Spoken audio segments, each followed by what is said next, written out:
Okay, so here's what we're going to do today. We're going to take this laptop behind me, which is hitting about 99, 98 C, and we're going to do some thermal paste. Now, the problem with that particular thing is this thermal paste here is conductinaut, which is basically liquid metal. And there's a few caveats when you go to put this stuff on. It is going to mess with stuff if you do not properly protect it. I have already done some protections on this as I planned to do this video a while ago and I just never got there. But we're still going to go over all those things today and we're going to see if we can get ourselves some better temps than 99C. So as you can see here, right now, just in this pause menu, this bad boy's running at, 96C, 97C, back down to 82. So it's bouncing around a whole lot. But you can look over here in this upper right hand corner that these are the peaks that we've seen right here. And so I would like to make this go away, or try to make this go away. We're seeing, it looks like thermal limit is of course 92C, and we've seen some hot spots of 90, or 79.4 and 73.4. So we're far away on the GPU, but the CPU looks like to be our limit. So what we're going to do now is we're going to shut this down. And we're going to take this apart and we're going to replace the thermal paste with some conductinaut.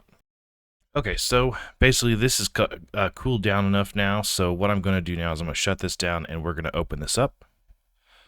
So the good thing about this particular laptop, or the bad thing, whichever way you want to go about doing it, is there is a limited number of screws in here because they've just been lost over time, but that's okay. I'm not that worried about it. Let's just start taking it apart. So these are just really tiny itty bitty screws, just really tiny. Make sure your screw is completely unscrewed. There we go. Here is the internals of this laptop. It does look like it needs a little bit of cleaning on the fans. This is the part where I'm going to tell you that you should take out your battery. That way there's no power connected to anything, so this thing doesn't accidentally power on. And this is also the part where I'm going to do that even though I don't want to. In order to get all of this out, I have to take these pieces off, and then this piece here, and this piece here, to get to this piece here. The fan should be able to stay in place.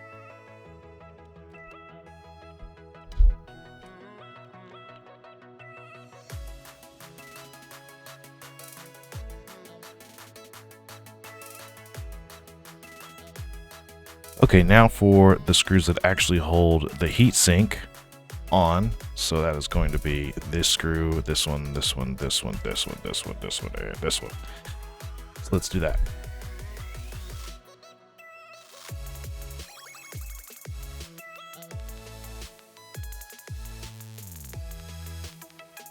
Okay, so I got it off of there. And what I'm going to do now is I'm going to clean this off, and this one right here. I'm going to clean this off as well. This is the old thermal paste. While I'm here, I'm going to make sure that these fins get cleaned up as well. I just want them to be, I don't know if you can see it, but I want those to be cleaned up.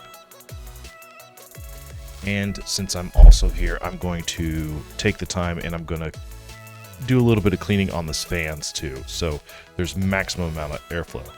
Okay, so when you are going to clean off thermal paste off of something, you need to use isopropyl alcohol. The first thing I'm going to do is I'm just kind of smudge this off. If you do this, please make sure to be careful of anything that's around this. Luckily, this stuff is quite covered up for me, and so I don't really have to worry about anything. I don't have to worry about anything that I'm messing with. So once I get all of the thermal paste off with a dry run, I then come back with a wet run of isopropyl alcohol. So I just get myself some on the paper towel that I'm using, or whatever it is that I'm happy to use. And you could use Q-tips. You can make it nice, really nice fancy blue paper shop towels, but I use these Viva towels. I like them just in general, and they work well. So this is what I use. Oakley dokley. So here is going to be the more difficult part of this. So the thing that you have to remember to do before you put any liquid metal on is you have to remember to cover up anything that the liquid metal can touch that could cause a short. So I don't know how hard or easy it is to see, but I've put a little bit of stuff here and right there. Anything where I saw some metal that it could touch. And this, I did the edge of this before, so that will hopefully help and we won't toast anything. So what we're going to do is we're going to start putting thermal paste down here, and then we'll come back and we'll put some on these two surfaces right here. And the name of the game here is to take your time. This stuff is hard to spread, and if you use regular thermal paste, it's a lot easier to spread. But again, take your time. You don't want to put too much on when it comes to this liquid metal stuff, but the same could be said for normal thermal paste. But the good thing about normal thermal paste is it's not conductive of electricity, and so you won't go in, you're not going to run into the issues that I am going to run into of it possibly shorting something out. We're going to put a little bit here, then we're going to do a little bit here. Side note, if you guys want, you could become a member of this channel for literally 99 cents. It's $1. I mean, and then you got taxes and all that stuff. But if you would like to become a member of this channel, it's $1. It's right down there in the description. That's it, just $1 a month. All right, pitch over. Hopefully try not to splooge it all over the place. There we go. We'll get it a little bit bigger. Okay. So now I'm going to start spreading this around. And what's going to come in this little container is something like this. And we're just going to swirl it. We'll start with this side here. We'll do this side here. All right. I'd say we're good there. Now, when it comes to doing this part right here, you're going to notice that there's little spots where the heatsink has been contacting the processor, whether that's the graphics processor or the regular processor. And you can follow that outline with your liquid metal, and that's about what you should do. So I know that I don't have a lot on here, and that's okay. I'm not trying to do a lot right now. Just trying to get this here lined up.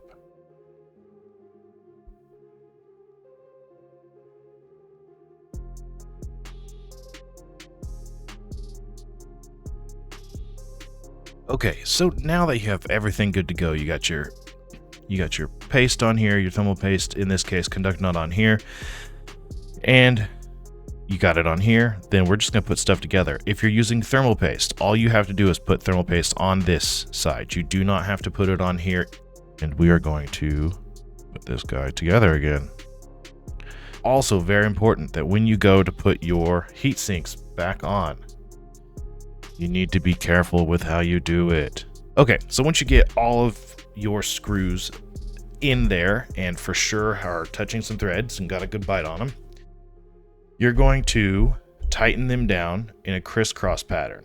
But when I say tighten them down, I mean you start one here, you'd give it a turn and a half or so, and then you go to the next one, and then the next one, and the next one. And so conveniently on this laptop, my stuff is numbered. So it starts 1, 2, 3, 4, 5, 6, 7, 8. That's how it wants me to tighten stuff down, and that's how I'm going to do it.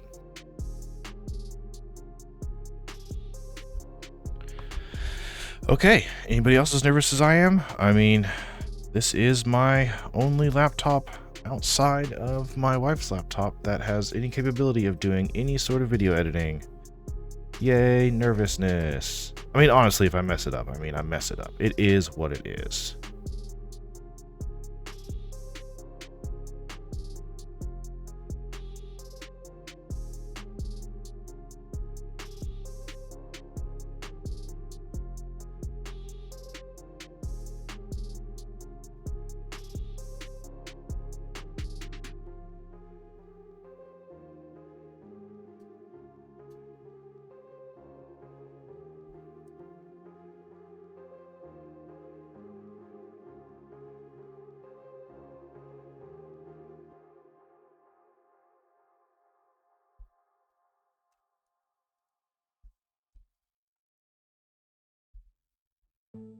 Okay, so here we go. I'm back up and running, and as you can see here, this is what our idle temps are. There's nothing special going on besides I got OBS recording, simple stuff like that. We'll scroll down a little bit. So we're in our 40s.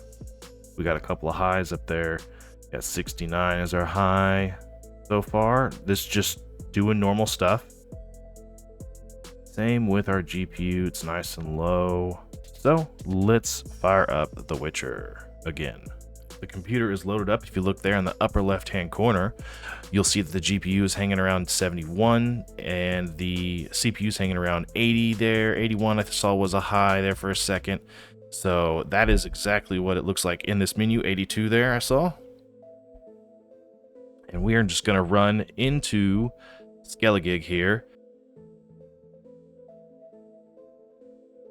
Future Editing Jordan saying, hey, check out the megahertz over there on the new thermal paste.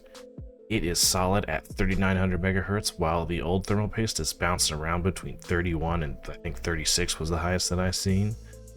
Anyways, I just wanted to point that out. That I thought was pretty awesome, and I didn't see that when I was watching it back the first time.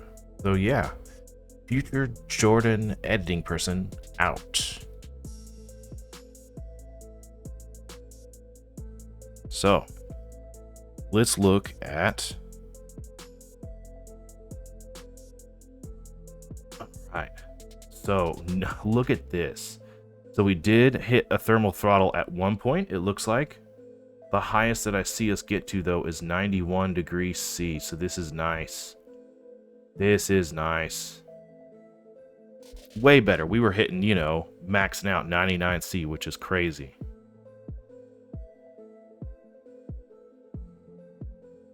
And our highest that we've seen is 80.2 on the GPU hotspot. So there it is. It's that simple to change some thermal paste. I, again, put liquid metal on there. I do not recommend that you do that unless you know exactly what you're doing. Change thermal paste with thermal paste. Just make sure it's good stuff if you're going to try to keep it for a long time. Stuff that's not going to turn into little tiny chunks. And do a tutorial on something that you're going to be taking apart, whether that be a Nintendo Switch that probably has never had its thermal paste changed on it, or a laptop, your computer. Anyways, guys, thanks for watching. I'll see you in the next one.